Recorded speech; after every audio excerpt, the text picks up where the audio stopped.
দশ মহাবিদ্যার অন্যতম মহাবিদ্যা শক্তি হল আদ্যাশক্তি। মহামাবস্যাতেই আদ্যাশক্তির আরাধনা করা হয়।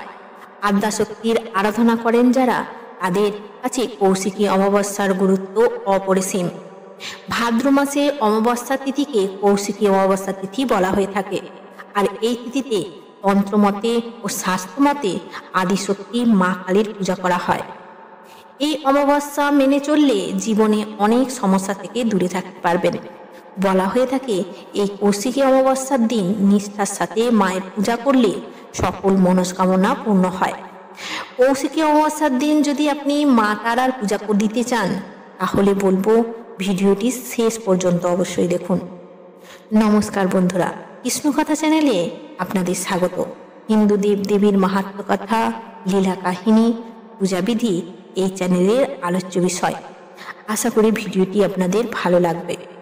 মায়ের আশীর্বাদ লাভে কমেন্টে অবশ্যই জয় মা কালী বা জয় মা তারা লিখবেন।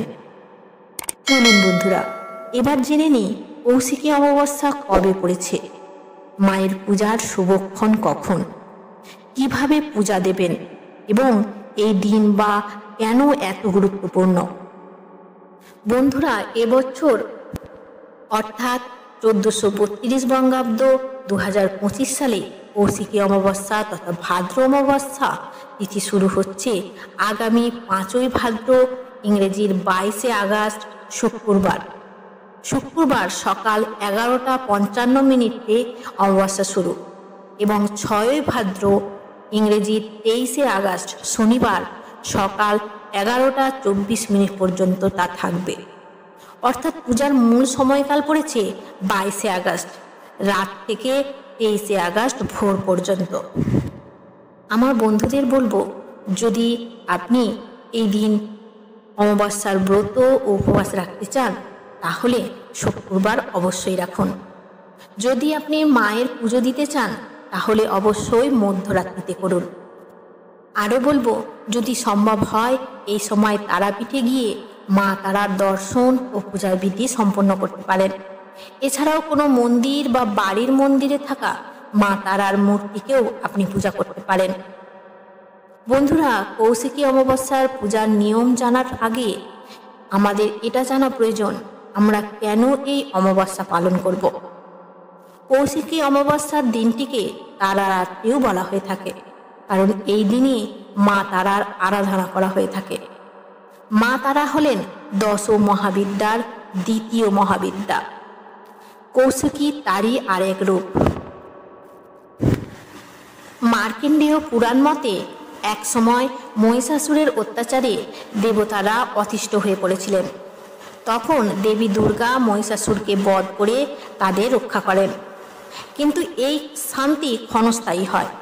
ঠিক সেই সময়ে ব্রহ্মার বরে বলিয়ান হয়ে শুম্ভ ও নিশুম্ভ নামে 2 অসুরের অত্যাচারে দেবতারা আবার অতিষ্ঠ হয়ে পড়েন।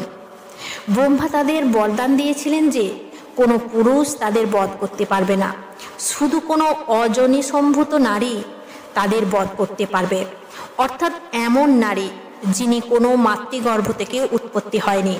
আবার কেবলমাত্র এমন নারীর হাতেই এই 2 অসুরের মৃত্যু হবে। কিন্তু এমন নারী পৃথিবীতে কোথায়? মহিষাসুর মর্দিনী দেবী পার্বতীও তো দেবী মেনকা রানীর গর্ভে জন্ম নিয়েছিলেন। বলা হয়ে থাকে, পূর্বজন্মে পার্বতী যখন দক্ষ যজ্ঞস্থলে আত্মাহুতি দেন, তখন তার গায়ের রং কালো বর্ণের হয়ে যায়। তখন মহাদেব তাকে কালিকা বলে ডাকতেন। এই সময় দেবতারা নিরুপায় হয়ে মহাদেবের শরণাপন্ন হন। তখন মহাদেব দেবীকে দেবতাদের সাহায্যের কথা বলেন। মহাদেব সবার আড়ালে আদিশক্তিকে কালী বলে ডাকতেন, কিন্তু সেই দিন মহাদেব দেবতাদের সামনে আদিশক্তিকে কালী বলে ডাকেন।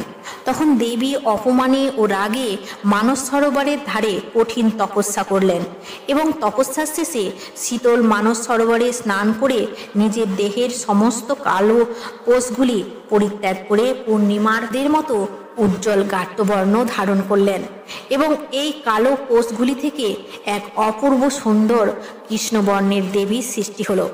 আর তিনিই হলেন দেবী কৌশিকা। আর কৌশিকা দেবীর উৎপত্তির দিনই দানব শুম্ভ ও নিশুম্ভকে তিনি বধ করেন।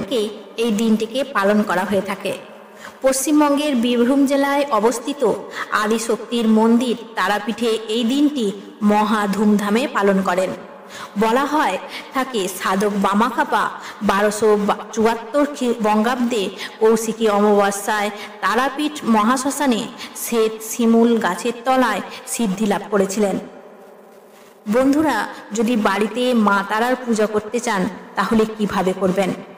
বাড়িতে থাকা মা তারার মূর্তি বা পট বা পদযুগল থাকলে সেটি একটি পরিষ্কার স্থানে সুসজ্জিত বেদির ওপর বসান।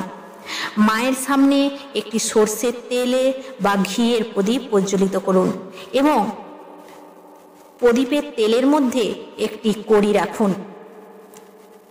মাকে লাল ফুলের মালা দিয়ে সুসজ্জিত করুন। এদিন সম্ভব হলে একটি রক্তকরবী মায়ের পায়ে অবশ্যই নিবেদন করুন। ভোগ হিসাবে 5 রকমের ভাজা, খিচুড়ি, সুজির পায়েস, নানান মিষ্টি, মাছ এবং পাঁঠার মাংস ভোগ হিসাবে নিবেদন করতে পারেন। তবে তামসিক অর্থাৎ পেঁয়াজ ও রসুন ছাড়াই রান্না করবেন। এবার নিষ্ঠার সাথে লাল জবা যোগে মায়ের পূজা করুন এবং পরের দিন সেই কড়িটি যেটি প্রদীপের মধ্যে রেখেছিলেন সেটি তেল থেকে তুলে বাড়ির যেখানে টাকা পয়সা থাকে সেখানে রাখুন। দেখবেন মা তারার আশীর্বাদে ধন সম্পত্তি বৃদ্ধি পাবে। নিষ্ঠার সাথে মা তারার পূজা করুন ও আশীর্বাদ লাভ করুন। জয় মা তারা, জয় মহাকালী।